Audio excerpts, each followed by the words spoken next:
तो दोस्तों, इस दुनिया में अगर आपको फाइनेंशियल फ्रीडम चाहिए तो आपका फाइनेंशियल एजुकेशन अच्छा होना बहुत ज़रूरी है। दो तरीके हैं आपकी फाइनेंशियल एजुकेशन को बढ़ाने के। पहला, एक्सपीरियंस, और दूसरा, बुक पढ़कर। रिच डैड पुअर डैड किताब भी फाइनेंशियल एजुकेशन के बारे में बताती है। इसके लेखक Robert T Kiyosaki financial education के मामले में इस किताब का नाम काफ़ी बड़ा है। तो चलिए इस बुक की समरी शुरू करते हैं। यह बुक रॉबर्ट टी कियोसाकी के खुद की ज़िंदगी पर आधारित है।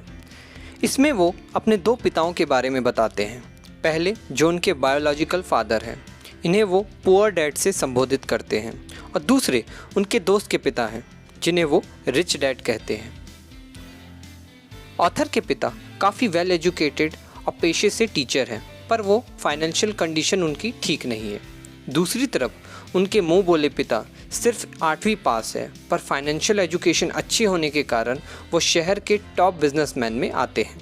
रॉबर्ट कहते हैं, ज़िंदगी के 30 साल उनके रिच डैड ने अलग अलग समय पर उन्हें 6 शिक्षाएं दी जिससे वो अमीर बन सके और हमेशा अमीर रह सके। तो चलिए रॉबर्ट द्वारा 6 लेसन्स जो किसी को भी अमीर बना दे उसके बारे में जानते हैं। Lesson number 1, rich don't work for money, money work for them. आज की दुनिया एक रैट रेस में फंस चुकी है। ज़्यादातर लोग सिर्फ एक अच्छे कॉलेज, फिर नौकरी, फिर शादी और फिर ज़िंदगी भर नौकरी करते हैं। वो खुश नहीं हैं, पर या तो मजबूरी या तो फैमिली प्रेशर के कारण वो इस रैट रेस में फंसे रहते हैं। रिच डैड कहते हैं, सबसे पहले अपने डर को हटाएं। अगर आप कुछ ऐसा करें जिससे आप पैसे के लिए नहीं बल्कि पैसा आपके लिए काम करे तो आप इस रैट रेस से निकल सकते हैं। Lesson number 2, keeping money is more important than earning. बहुत सारे ऐसे लोग हैं जो एक समय पर काफ़ी अमीर तो थे, पर आज उनकी हालत बहुत ही ख़राब है। बहुत सारे ऐसे एक्टर्स, स्पोर्ट्स पर्सन भी ऐसे थे जो एक समय पर थे तो बहुत अमीर, पर आज उनकी फाइनेंशियल इलिटरेसी के कारण वो पैसा सारे गंवा चुके हैं। ऑथर कहते हैं, पैसा कमाना तो बहुत ज़रूरी है, पर उस पैसों को जोड़ कर रखना, उसे इन्वेस्ट करना ताकि बुरे वक्त के लिए वो एक आपका एसेट बन कर रहे। Lesson number 3, get in your business along with job. Rich dad कहते हैं, अगर आप एक जॉब करते हैं और उसमें काफ़ी खुश भी हैं, फिर भी आपको एक साइड बिजनेस करना बहुत ज़रूरी है। ऑथर कहते हैं, अगर आप सिर्फ जॉब पर डिपेंडेंट रहते हैं तो वो काफ़ी रिस्की हो जाता है।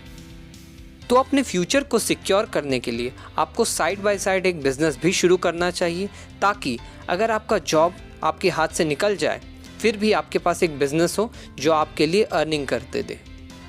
Lesson number 4, taxes are only for middle class and poor. Tax की शुरुआत अमीर और गरीब लोगों के बीच के फ़र्क को ख़त्म करने के लिए की गई थी, पर आज के डेट में सबसे ज़्यादा टैक्स एक मिडिल क्लास और एक अपर मिडिल क्लास देता है। अमीर लोग अपने दिमाग से टैक्स बचा लेते हैं और बहुत कम पैसे टैक्स के रूप में देते हैं। अपनी सारी ज़रूरतें पूरी करते हैं, हर वो ख्वाहिश पूरी करते हैं जिससे वो खुश रह सके, पर फिर भी वो टैक्स काफ़ी कम देते हैं। Lesson number 5, the rich invent money. नया आइडिया और नया काम पैसा बनाता है। Jeff Bezos, Bill Gate, Mark Zuckerberg या कोई भी नए आइडिया के साथ जब भी कोई इस धरती पर आया तो उसने पैसा सिर्फ कमाया नहीं बल्कि बनाया भी। इसीलिए नए आइडिया पैसा कमाने की मशीन की तरह होते हैं। जितना ज़्यादा अगर आपके पास नए आइडिया आते हैं तो वो उतना ज़्यादा आपको पैसा कमा कर देंगे। Lesson number 6, rich learn all the time and know how to sell their ideas. आपको एक एग्जांपल से समझाता हूँ। मैकडॉनल्ड्स या फिर KFC, क्या इनसे अच्छे फूड प्रोडक्ट हमारे लोकल मार्केट में अवेलेबल नहीं है? बिल्कुल है, पर उन्हें ये पता नहीं कि उसे बड़े मार्केट पे कैसे सेल किया जाए। इसीलिए वो लिमिटेड प्रोडक्ट, लिमिटेड टाइम और लिमिटेड मनी के साथ ज़िंदगी बिता जाते हैं। अगर किसी व्यक्ति को पता है अपने आइडियाज़ और अपने प्रोडक्ट्स को बड़े मार्केट में बेचना, तो वो हमेशा कामयाब होता है। और ये बात आपको पता होनी चाहिए दोस्तों, एक अमीर आदमी हमेशा सीखता है। अभी जैसे मैंने आपको एग्जांपल दिया बिल गेट्स या फिर जेफ बेजोस का, ये सारे लोग अपने डेली रूटीन में ये पढ़ते हैं। कोई भी बुक या तो फाइनेंशियल एजुकेशन से रिलेटेड हो या फिर लाइफ से रिलेटेड हो या सेल्फ हेल्प से रिलेटेड हो। इसीलिए दोस्तों, आपको भी हर दिन सीखना है, हर दिन पढ़ना है। आप जितना ज़्यादा सीखेंगे आप उतना ही ज़्यादा कमाएंगे। तो चलिए दोस्तों, इसी के साथ वीडियो को एंड करते हैं। आशा करते हैं आपको हमारा ये वीडियो काफ़ी पसंद आया होगा। ऐसे ही बहुत सारी समरियों के लिए आप हमारे चैनल को सब्सक्राइब कर सकते हैं। अगर वीडियो पसंद आई तो आप इसे लाइक कीजिए और हाँ, आप ज़रूर बताइएगा कि आपको कौन सा लेसन सबसे ज़्यादा पसंद आया कमेंट सेक्शन में। Thank you so much guys.